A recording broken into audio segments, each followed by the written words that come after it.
Alright, so if you look back and done something in a certain situation and you thought, why did I do it? Why'd you throw your work shirt on a hanger rather than throwing it into your bag and having it all wrinkled up and then wearing it? When it comes to positive and negative effects of youth sports, one thing that I like to strive on is pride. Pride in having your logo on the front, meaning that you represent the people around you, your organization, and yourself. Hi, my name is Matt Evans, and I'll be doing the positive and negative effects of youth sports. So a little history about myself. Growing up, I showed horses in breed shows, quarter horses, paints, played hockey, and I also played baseball. Hockey was one of the big ones. When I grew up, I learned a lot of sportsmanship, learning to take every win and every loss for what it is and building from that. That has been my biggest achievement so far, is learning that, and I credit that to playing youth sports. So we look at the positive effects, and we see the social benefits, getting out and actually meeting new people, whether it be on your team, whether it be on someone else's team, having that team atmosphere and teamwork.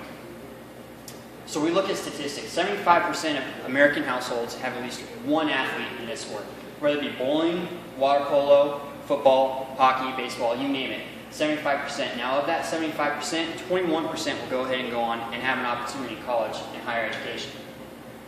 We look at responsibility. Now growing up, I don't know about you, but I had to pay for my stuff. So I understood saving money to where I could apply that towards gear, towards trips going out of town.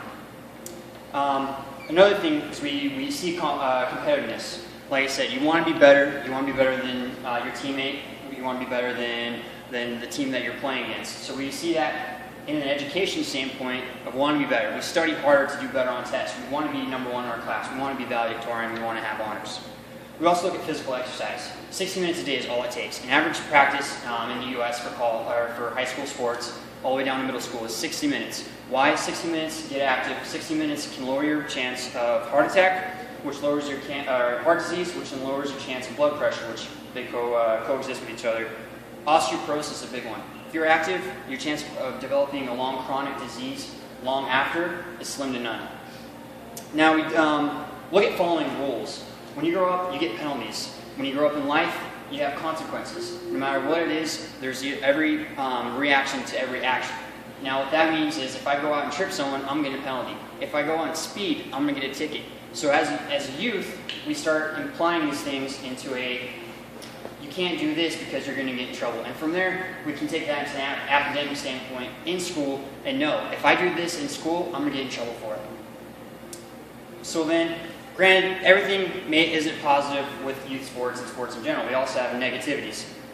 So when we see a negative side, we see absenteeism. Time away from school, time on a bus, time on a plane, time in a car to get to wherever you need to go to play another team. Time taken away from studies, from tests, and from actual outside influences. And I'll get into that later. So when you're absent from school, you have to develop a time management. Is that a negative effect? No, I believe it's a positive effect. You have to schedule your test beforehand. Yeah, it sucks. You got to take a test 2-3 days before everyone else, but you got to get it done. And that also plays into your responsibility, which is a positive effect. Injuries. Last year, in 2013, 2.6 million hospital visits were counted for dealing with sports-related injuries. Injuries equals time away from class, absenteeism, again, with the whole being absent.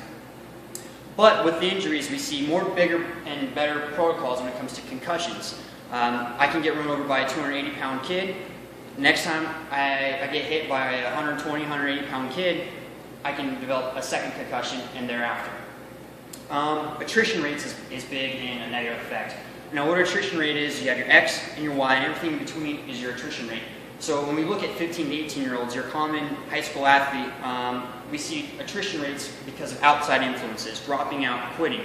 I believe that's a negative effect because when you quit, it develops your psychological, it's all right to stop, it's all right to quit, it's all right to just forget about it. Keep going. So in conclusion, like I said, positive and negative effects of youth sports. There are upsides, there are downsides. So hopefully my speech has given you enough information. If Timmy or Janie wants to go out and play a sport, that you see both sides of the field. So are there any questions? Alright, so I did all of my research I got from Scott Gans and Kevin Hassett, who wrote Little League, Huge Effect, that was published on American.com. Donna Merkel, who wrote Positive and Negative Effects of Youth Sports, which was achieved from the Sports Medicine Journal, and also Lakshmi Nair, who wrote Positive Effects of Playing Sports in School, which was then published on Livestrong.com. Oh, Lakshmi Nair.